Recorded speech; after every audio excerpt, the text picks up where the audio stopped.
মাছ এবার আকাশে উড়বে। মাছ আর নৌকায় না, ট্রাকে না, এবার মাছ উড়ছে আকাশে। ভারতের মৎস্য খাতে এসেছে এক নতুন বিপ্লব, নাম অ্যাকোয়াকপ্টার।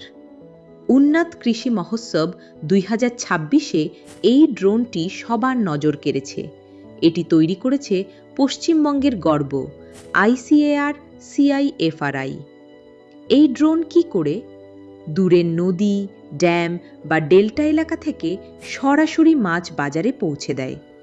একবারে প্রায় 70 কেজি মাছ বহন করতে পারে এবং প্রায় 5 কিলোমিটার পর্যন্ত উড়তে পারে। আগে যেখানে সময় লাগত ঘন্টার পর ঘন্টা, এখন কয়েক মিনিটেই ডেলিভারি। ফলে কি হবে?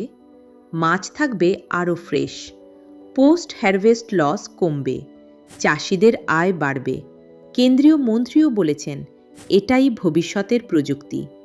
এটা শুধু একটা ড্রোন নয়, এটা ভারতের ব্লু ইকোনমির ভবিষ্যৎ।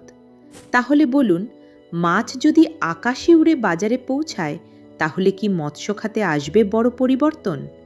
কমেন্টে আপনার মতামত জানান, আর এমন আরও আপডেট পেতে আমাদের সঙ্গে থাকুন।